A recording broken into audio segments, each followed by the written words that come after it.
television and radio, we will continue bringing you updates as we build up to this important conference. My name is Taza Piri, alongside Jason Manda, our sign language interpreter. And our guest today, we do have the chairperson of the Network of African Parliamentary Committees of Health, that's Honorable Mohoto Joseph Makalanyane, who is joining us via Zoom from Lesotho. Good morning, Honorable. Good morning, Red. How are you? I'm fine, thank you. Thank you for joining us. And right here in the studio, I do have Honorable Brenda Nyirenda, who is the Vice Chairperson of the Planning and Budgeting Committee, and she is Lundazi Member of Parliament. Good morning, Honorable, and welcome to the program. Thank you so much. Good morning, Chair in Lesotho, and good morning, my people in Lundazi. Of course, I wouldn't forget the people who made me to be area member of Parliament, and I want to appreciate this opportunity given to me to appear on this very, very important build-up. Thank you so much. Thank you so much. We begin with you, Honorable Mohoto. Kindly briefly tell us about yourself. Oh, okay. This is Honorable Mohoto Makalanyane in the Kingdom of Lesotho, a member of Parliament and a chairperson of the Social Cluster Committee that comprises health, education, and social development, but also the chair of chairs for the National Assembly for Lesotho, and also the chairperson of the NEAPACOH, which is the Network of African Parliamentarians Committees of Health. Okay, thank you very much. And get back to Honorable Brenda. You're representing the Planning and Budgeting Committee. Kindly tell us, what does the committee do? Thank you so much. So the Planning and Budgeting Committee, where I am Vice Chairperson, we scrutinize the national budget. And apart from scrutinizing the national budget, there is this role which has also been given to us as a committee, where we have to scrutinize the debt which the nation wants to acquire.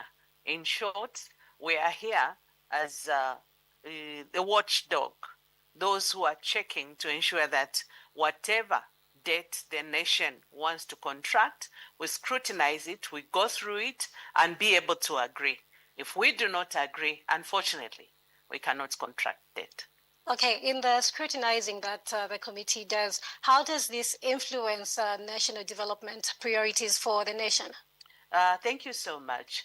You see, if we do not scrutinize our budgets, we'll not be able to take the resource where it is mostly wanted. So once we are doing that, we are in a position to prioritize what is it that is of high demand in our nation. For example, issues to do with health. There is no way someone can come even for this interview if they're not healthy. So it becomes priority. We ensure that whatever the government commits or signs internationally, we come back to them and be able to ask them, how far have you gone? Maybe we have this protocol that you signed. How are we ensuring that we are adhering to this particular protocol that you have signed? And apart from looking at issues to do with health, we understand that in Africa today, most of the countries, they are still living depending on basic needs, where we always look at the food security of the nation, the health of its citizens, and also ensuring that the education sector is not left behind. So by looking at the budget, you're scrutinizing, you're ensuring that the right amount of resources are being taken to a particular sector. Okay, thank you. And to you, Honorable Mohoto, kindly tell us, what is the Network of African Parliamentary Committees of Health all about? I know in studio I have Honorable Brenda, who has just told us about the Planning and Budgeting Committee, what it does, and they will be attending the forum under the Planning and Budgeting Committee. But just explain to us, what is NEAPACOH? Thank you so much. The NEAPACOH was initiated in the year 2003 among the 5 countries that initiated that in Johannesburg in South Africa. There were 5 countries, and among them was Zambia. So it was Zambia, Zimbabwe, South Africa, Malawi, and Kenya. We came up together of which later on in the year 2005, they made a follow-up to that meeting, which now comprised of 9 countries. And then it was called Southern and Eastern Africa Parliamentary Alliance of Committees of Health, NEAPACOH, then. So those were the 9 founding members, which was Angola, Botswana, Kenya, Malawi, Namibia, Zambia, South Africa, Eswatini, and Zimbabwe. And then they came together, and the main objective at that time was for the alliance to strengthen collaboration among parliamentarians in the Eastern and Southern Africa region on the implementation of policies that promote equity and equality in health access. So as the years went by, that translated into initiative of the continent. Hence why now we are talking about the NEAPACOH, which is the network of the All African Parliamentarians Committee. So which is looking mainly in terms of the continental and regional. And we are looking at the frameworks, like the frameworks we found in universal health coverage, SDGs, ICPD, and then to look at how the parliamentarians can contribute much to the health sector in the continent and to better the lives of the people. Like my colleague, Honorable Nyiranda, has mentioned that if we were not healthy, we would not be on this interview today. Okay, thank you very much. And Honorable Nyiranda, having learned what NEAPACOH is all about, how is the committee's work linked to the upcoming forum, you being in the Planning and Budgeting Committee? Thank you so much.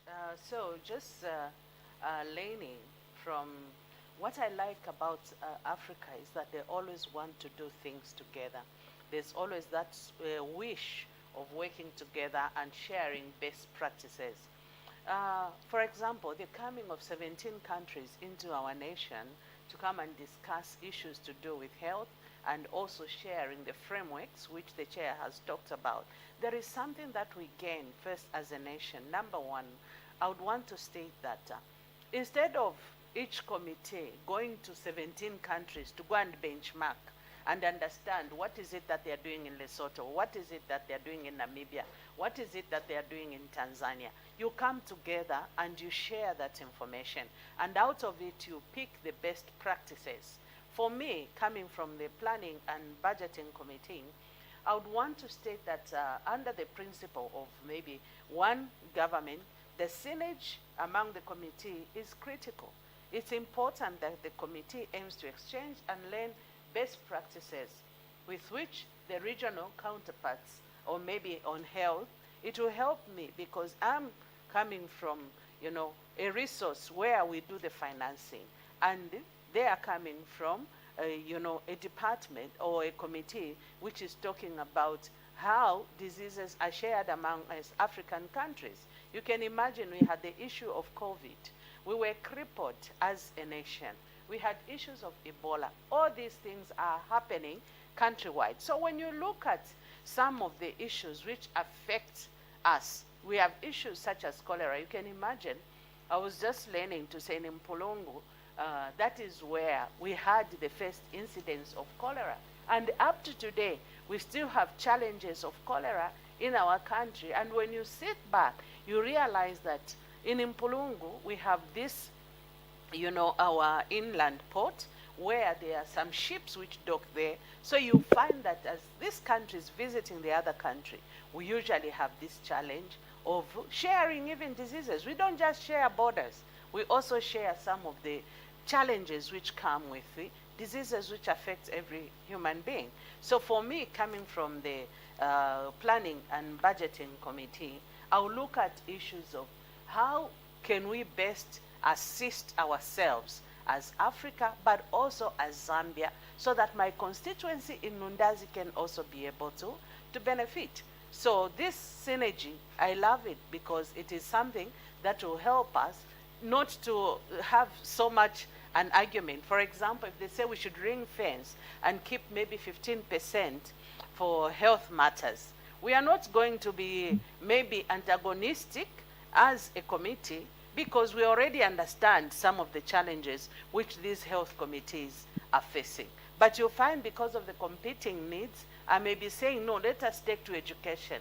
Let us take, no, maybe to, another department, or maybe let us take to ICT or other issues. But if you really understand some of the challenges which are being faced by a particular committee, you can easily work as one and easily save the nations. And at the end of the day, the entire Africa, and then it expands even to the whole world.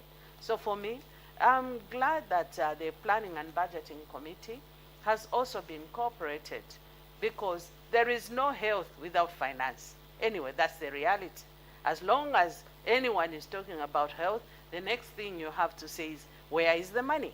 So bringing the two committees together and the other international experiences helps us actually. I wish all the planning and budgeting committees of the whole nations who have come, they can also be represented in this particular meeting.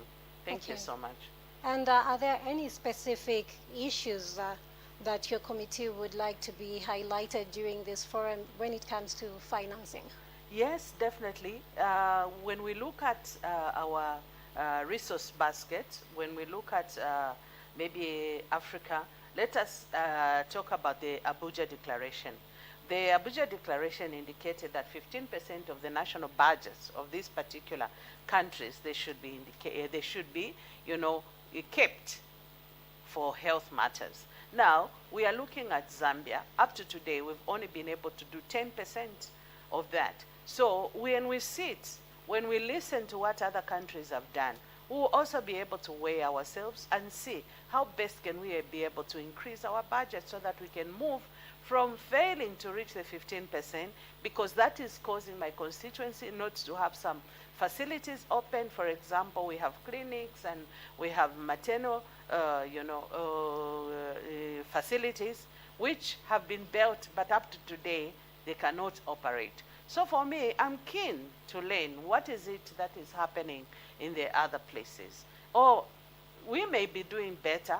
Zambia can also be an example of some of the good practices that have been, done. So at the end of the day, the two of us or the three of us, we can build a better nation. Okay. Honorable Mahoto, I'm getting back to you. I know you did explain to us earlier on what NEAPACOH is all about. Now, I would like to get to know what are the objectives of NEAPACOH? Thank you so much. The main objectives of NEAPACOH is mainly to share the progress and lessons as the countries, like Nyirenda have said, we can learn from each other regarding the implementation of the similar commitments that I mentioned about of universal health coverage, SDGs and ICPDs in our country's level. So, for instance, Lesotho this year will be sharing on the an initiative that is taking place at the village level, comprised with the community health workers, on the non-communicable diseases, taking about 103 villages and about 6,000 people who have been involved in that program, expanding to the other districts. So this also is so helpful when we look at the results which they will present there. So it will be learning. We're learning. Zambia has got a very strong program in terms of the TB program on the other side that we have learned already. Other countries have got a strong component of different things. So the objective is the members of parliament to come and learn. As we learn how to scrutinize things, Lesotho has got about 13% in terms of Abuja Declaration now.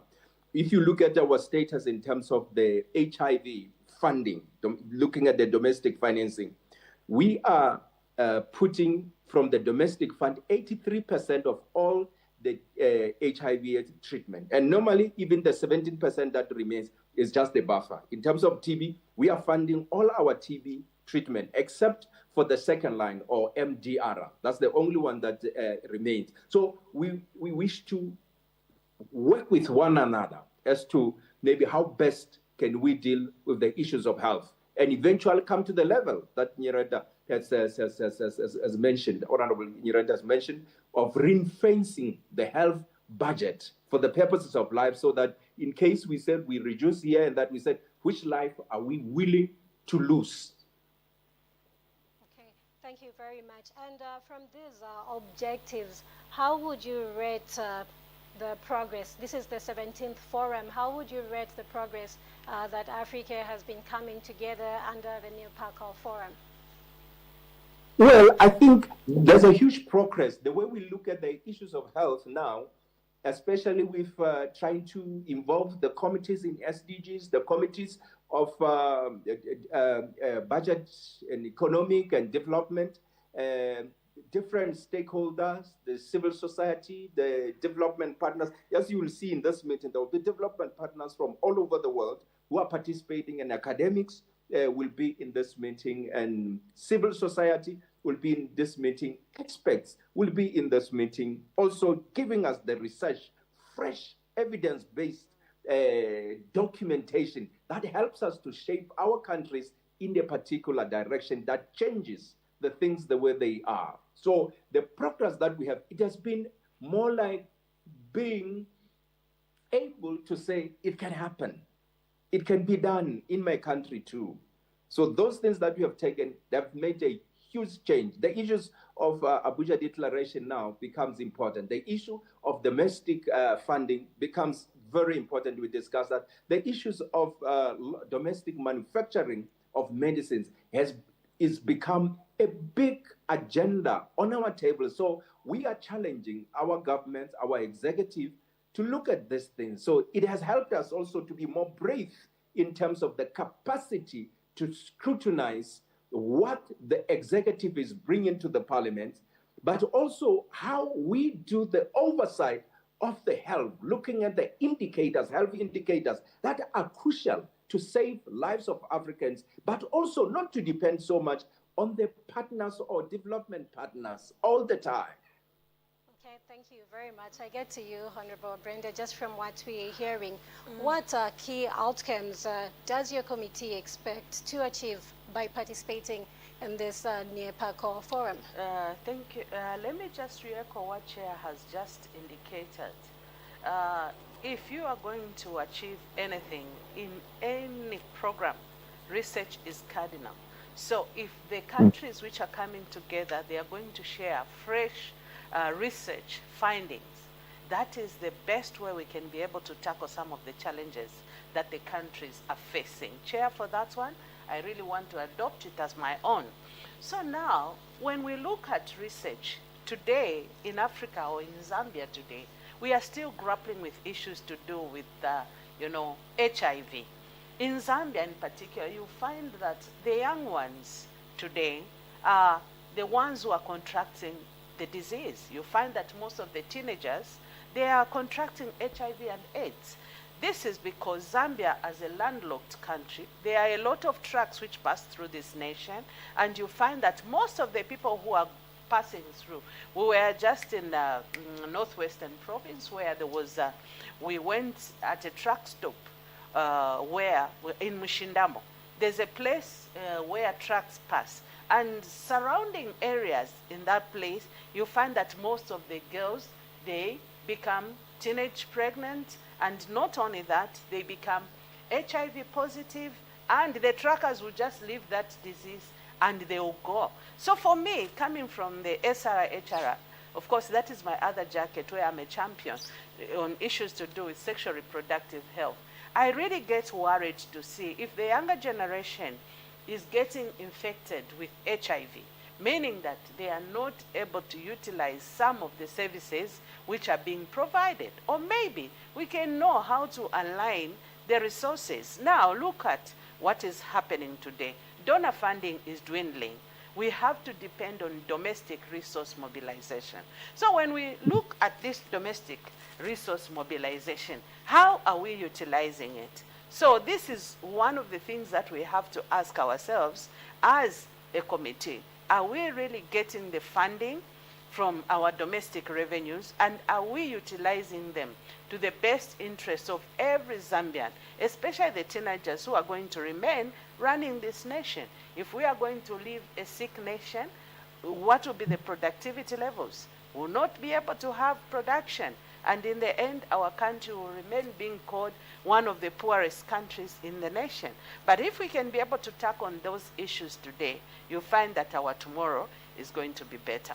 Some of the issues that have come up, especially after budgets, the pronouncements are made, you'll find that there are issues to do of delayed disbursement of funds. You find that funds are distributed maybe in the 9th month. You only have 3 months in which to be able to implement. What type of implementation can you be able to do as such? And also this issue of depending on donors. What happened?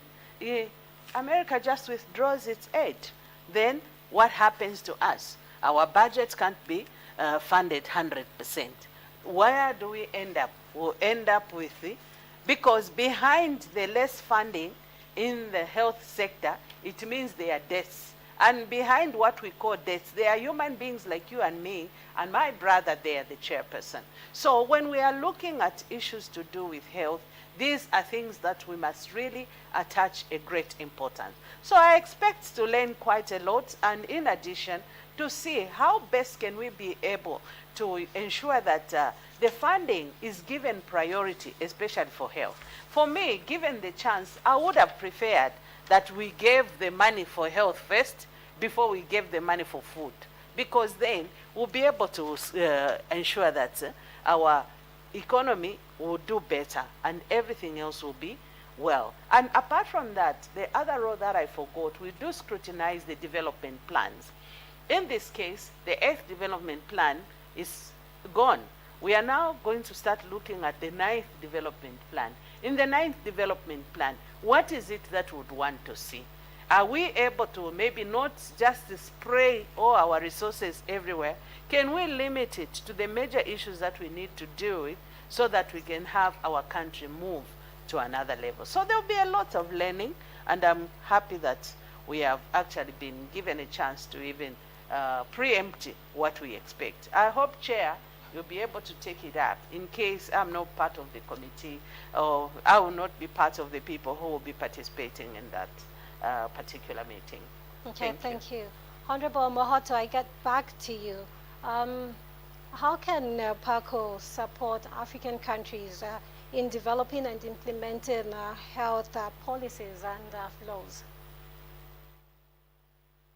I think in order to develop the robust policies and frameworks and laws, one is the assessment. In my office here in Lesotho, we have started with the Oxford University collaboration and the other public health experts to say, let's analyze what laws are still there and redundant, where are we behind in the policies that align. So in this, we are trying to, we have called the Nursing Council, all the councils to do with health, and the Medical Council, and then the pharmaceuticals also, they were here, all the sectors in health. We are saying, let's evaluate, let's analyze what is there that is still not helping. And then also we have had, we are looking at this law, which is like the Medicines and Device Control Act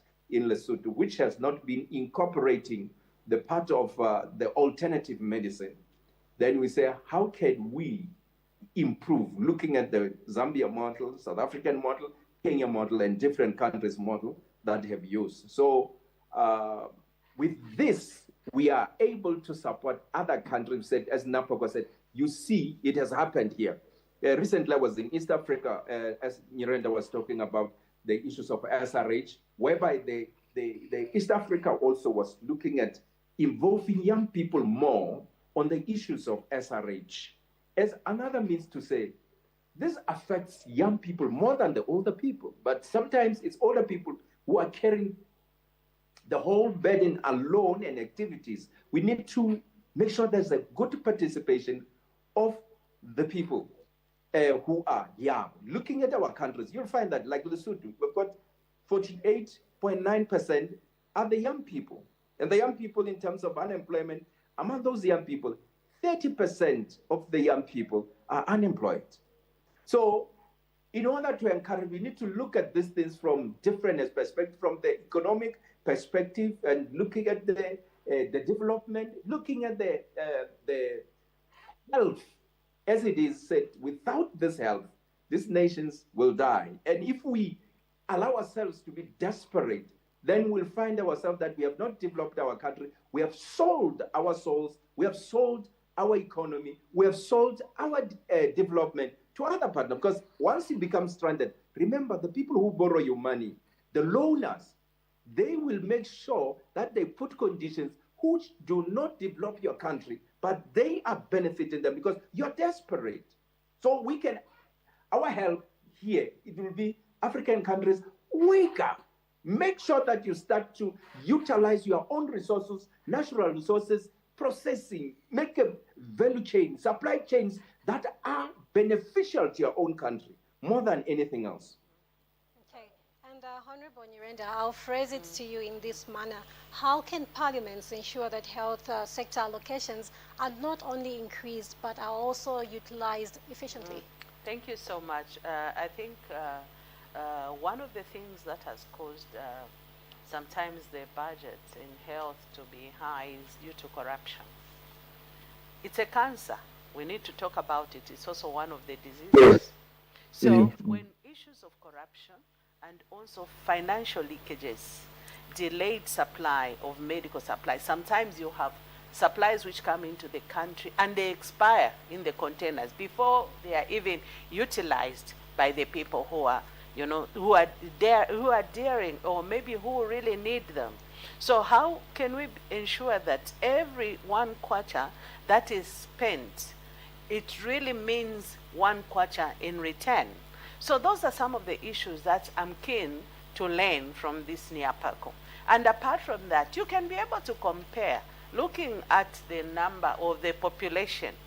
Okay, your population in this country, you have, what are your the most diseases that you're dealing with? Malaria, how much are you spending? Or which one could be the cheapest mode of treating this particular disease? How are you running your nation? So once we understand that, then we can be able to curb on issues to do with corruption. We can be able to deal with issues to do with, delayed supply of medical utensils or even facilities. You can imagine, I'm coming from a constituency where maybe we took maybe more than a year, we didn't have some of the medical supplies. What happened? People died. What happened? Women were losing their lives. So if we are really involved in this, we can be able to scrutinize and understand where is the root of corruption? Where are we erring as Zambia? That way we can be able to cripple it and see how best we can be able to run our country. Okay, Honorable Mahoto, let's get to the challenges. What are the key challenges facing African countries in achieving universal health coverage? I'm glad you asked that question because I was coming to the issue of corruption. Corruption is #1 challenge. Corruption in terms of tenders, corruption in terms of recruitment. These things form a maladministration of the highest order that disorganizes the health sector. It is said, the AU said that in Africa, we are spending 148 billion US dollars on corruption alone, more than the amount of money that we receive in terms of aid. So this is the biggest thing because it affects health sector more than anything. We are having what we call the SADC pool procurement services, which was supposed to be functioning effectively, which has been many times discussed at EXA, discussed at SADC meetings, which was to assist the African continent to have blocks that can work to reduce the cost of medicines in general. So achieving universal health coverage will not be possible if we are not addressing the issue of corruption. Corruption because the countries, other countries, bigger countries, they come to our small countries and start giving people some incentives in order to manipulate the negotiations around the prices of the medicines. And that is the challenge, because the medicines that we receive are supposed to be medical care, is supposed to reach everybody, regardless of the status, regardless of geographical area, regardless of education, regardless of wealth or poverty. So the challenge that we are facing, number one, is that. Number two is the issue of theraplanning. Theraplanning, I know Zambia is working much better because I've been there a couple of times also to meet our medical students who are in Zambia, trying to really deal with that. One of the things that we found is the relevancy. Challenges that we are facing is the relevancy of our training. Medical training in all these countries must be relevant to our countries. I'll make an example without any offense. Some of the students while I was in Zambia who are specializing now, they were telling me that, you see, we trained in South Africa where there's a high tech and everything, but we missed what Zambia is teaching us, to use your context. Resource limited context, you need to put it in place in terms of the training. So these are some of the challenges that affect our continent, that what type of training are our medical officers and our health sector is receiving. Those are some of the challenges, the skills. You will realize that Lesotho, in terms of the maternal health, is still very high. We still lose 530 out of 100,000, which is the highest in Africa, because we are expected to be at least around 200 and below, or 170, if I remember well. So these are some of the challenges, the experiences, the skills that we need, and the facilities. Lesotho as a country, it's a small country, 12,000 square kilometers for now. You remember it used to be 170,000 before the other part was taken by South Africa, and then it remained with this 30,000 square kilometers. But 70% of this country is it's mountainous, so it's hard to travel. These are some of the challenges that we face, but we learn from different places like Rwanda in terms of the drones and then all that. So I think these are the key challenges: accessing healthcare wherever people are in time, and the quality one, and no stock outs. And this is possible if we can meet as African teams, and like here, Eswatini, Botswana, Lesotho, Namibia. These are the small nations with a very small population. But if we can do a block, and then in procurement, make sure that we sit together on the table and procurement, like Comoros, and then Seychelles, and then Mauritius have done. They told us last time that they have reduced their cost of medicines up to 40% because of that coming together, looking at things in that way, because the powerful pharmaceutical companies are not able to overcome them and dominate them if they are together. So these are the challenges: lack of unity in the health, and also the health of the continent of Africa, the health of the SADC region. You know, it's intertwined. The people from Zambia who are in South Africa are so many, and are also in Lesotho, from Lesotho in that. So that means the systems, the health systems, must merge to the certain extent that the people will not fall in cracks wherever they have gone in other countries in terms of the medicines. Okay, thank you. I get back to you, Honorable Nyirenda. I know some of the challenges that Honorable Mohotu has mentioned, some of the challenges that you can relate to, but I'll bring you down as a Member of Parliament for Lundazi. How will ordinary citizens, more especially those in rural areas, benefit from NEAPACOH, and what specific improvements can rural communities expect in the near future? Thank you so much. When we save a 1 kwacha, it will be able to work in a rural area. Most of the remote areas, especially coming from Nondazi constituency, I've just been talking about, the challenge that we have faced after the withdrawal of the donor funding, where we have about 43,000 health workers have been withdrawn. In Lundazi in particular, there were nurses who were working to assist women who are, pregnant, and maybe children were malnourished, but that resource, we do not have it today.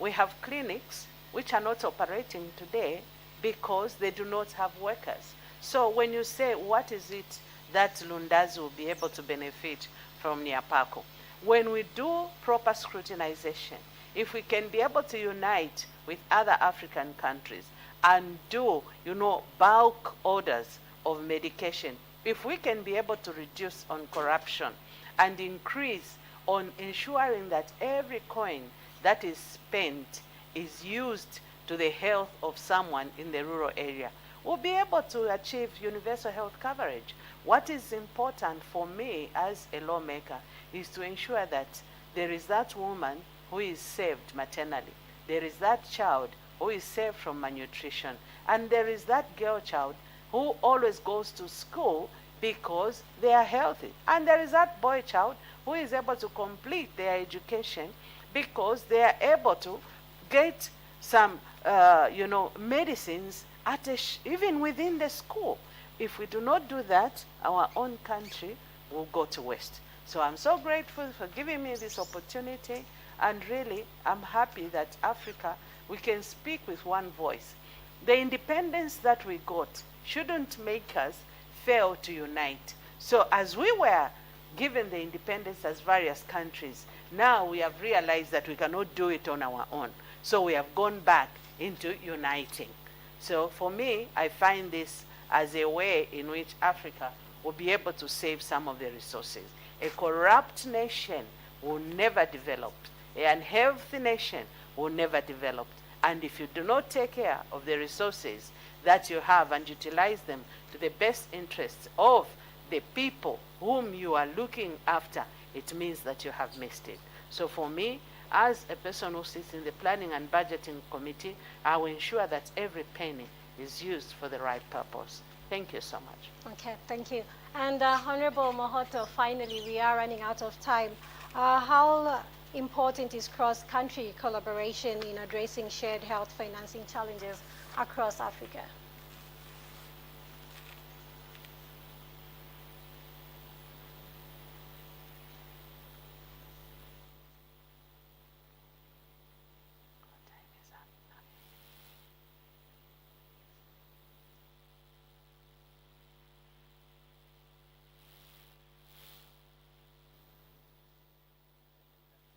Honorable Mohoto, kindly unmute your mic. I'm sorry, I'm talking a lot. I don't realize that I've muted my mic. I'm sorry. No, I was saying it's very crucial that we meet. It's the cry of Kwame Nkrumah. It's the cry of our forefathers. It's the cry of the kings of Africa. It's the cry of the members of parliament now.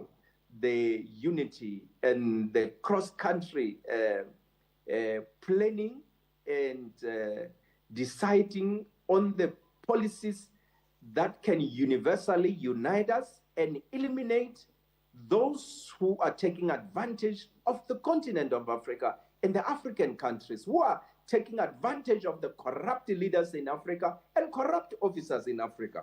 So coming together, it will help us to reduce that by far.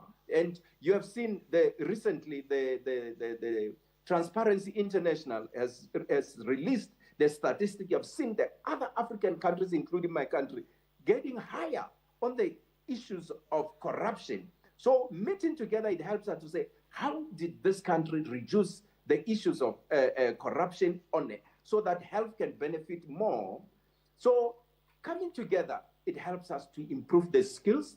It helps us to share the great ideals and share the best practices that can improve health in the continent of Africa. Well, thank you very much, Honorable Mohoto, for just spending time with us. And we look forward to having you in Zambia next week on the 25th to the 27th for the conference. Thank you so much for your time. We're looking forward to meeting you and then being in Zambia next week as we also come together to deal with the issues of health in the continent of Africa. Thank you. Thank you. And Honorable Brenda, thank you. It was lovely having you this morning in studio, and we also hope that you'll be able to follow the conference and just implement some of the things that your committee looks forward to. And to our viewers and listeners out there, thank you for being with us on Parliament Television. Remember to join us tomorrow at the same time with another update. My guests today were the chairperson of the NEAPACOH Forum, that's Honorable Mohoto Joseph Mahalanya, and Honorable Brenda Nyirenda, who is the vice chairperson of the Planning and Budgeting Committee. From me, Tazapiri, keep watching Parliament Television.